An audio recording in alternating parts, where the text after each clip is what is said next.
Good morning friends. என் பேர் மாணிக்கம் கோவிந்தசாமி. பெரம்பலூர் மாவட்டத்தில் வேலைப்பாடி கிராமம். பேசிக்காக நான் ஒரு ஹவுஸ் ஒய்ஃபு. அப்படி இருக்கும்போது நான் 5வது தான் படிச்சிருக்கேன். இந்த வெஸ்டேஜ் வியாபார வாய்ப்பு கொடுத்தாங்க, ஆப்பர்ச்சுனிட்டி கிடச்சிது. அதில் ப்ராடக்ட்லாம் சில ப்ராடக்ட்லாம் நல்லாயிருக்குன்னு சொன்னாங்க. அந்த ப்ராடக்டை யூஸ் பண்ணால் நல்லா இருந்தது. அதன் மூலிமா பார்த்திங்கன்னா ஒரு முதல் மாதம் வருமானம் இன்சென்டிவ் 69 ரூபா வந்தது. அதுக்கப்புறம் பார்த்திங்கன்னா ஒரு 4 மாதம் முடிஞ்சு 5வது மாதத்தில் ஒரு 10,000 தொட்டேன். அது திரும்போது பிரான்ஸ் டேரக்டர் முடித்தேன். பிரான்ஸ் டேரக்டரு, அடுத்தது சில்வர் டேரக்டரு, அடுத்தது கோல்டு டேரக்டரு, அடுத்தது ஸ்டார் டேரக்டராக இப்போ இருக்கிறேன். ஸ்டார் டேரக்டர் முடித்த உடனே எனக்கு ஹையஸ்ட் இன்கம் பார்த்திங்கன்னா 21,000 வந்தது. வரும்போது பார்த்திங்கன்னா கம்பெனியில் அலௌன்ஸ்மெண்ட் கொடுத்தாங்க. எதுக்கு கொடுத்தாங்க? தாய்லாந்து ட்ரிப்பு கொடுத்தாங்க. அதில் நான் குவாலிஃபைட் ஆகியிருக்கேன். என்னோடய டீமில் டிகிரி முடித்து டைப்ரைட்டிங் இன்ஸ்டியூட்டில் விஜயலட்சுமிங்கிற ஒரு பொண்ணு வேலை பார்த்துட்டு இருந்தாங்க. இதில் பார்ட் டைமாக உள்ளுக்கு வந்தாங்க. அவங்களும் இதில் தாய்லாந்து ட்ரிப்பு குவாலிஃபைட் ஆகிட்டாங்க. நான் மட்டும் போல் என்னோட 2 பேர் சேர்ந்து தாய்லாந்து ட்ரிப்புக்கு குவாலிஃபைட் ஆகிட்டு 2 பேர் வெளிநாடு போகிறோம்.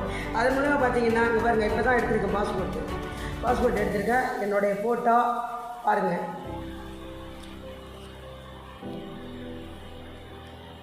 பார்த்துங்க, சாதாரணமாக ஒரு கிராமத்தில் ஹவுஸ் ஒய்ஃபாக இருந்து வெளிநாடு போகிற அளவுக்கு எனக்கு இந்த வெஸ்டேஜ் கம்பெனி வாய்ப்பு கொடுத்துருக்கு. இதெல்லாம் பார்த்திங்கன்னா என்னோடய பையன் பிபிஏ படிக்க வச்சுருக்கான். பிபிஏ படிச்சுட்டு மெட்ராஸில் வேலை பார்த்தான். அங்கே வேலை பார்த்துக்கிட்டு இருந்தப்போ செலக்ட் ஆகி இதுக்கு போனான், மும்பைக்கு போனான். மும்பையில் போயிட்டு மாதம் இப்போ ஒரு 50,000 சம்பளம் வாங்குகிறான். அப்போ அவன் 17,000 வாங்கும்போது நான் 22,000 வாங்கினேன். இப்போ என்னோடய இலக்கு என்னென்னு பார்த்தீங்கன்னா 80,000 வாங்கிட்டு இருக்கான் என் பையன். அவனை விட ஒரு 10,000 நான் கூட வாங்கணும் அப்படிங்கிற ஒரு இலக்கை நோக்கி ஒர்க் பண்ணிக்கிட்டு இருக்கேன்.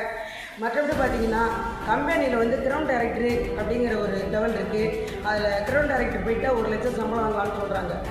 அந்த இலக்கை நோக்கி என்னாலே வாங்க முடியும். ஏன்னா ஒரு கிராமத்தில் இருந்து நான் 5வது படிச்சுட்டு இந்த லெவலுக்கு வந்திருக்கேன்னா வெளிநாடு போகிறதுக்கு போகலாம், 1 லட்சம் சம்பளம் வாங்கலாம்னு என்னோடய இலக்கு இருக்குது. நீங்கள்லாம் 2 டிகிரி 3 டிகிரி படிச்சுட்டு சிட்டியில் இருந்துக்கிட்டு இந்த வியாபார வாய்ப்பை எடுத்து நீங்கள் பண்ணும்போது உங்களுக்கு மிகப்பெரிய வளர்ச்சிக்கு வர முடியும். இந்த வாய்ப்பு உங்களுக்கு இருக்குது. Visual thank you.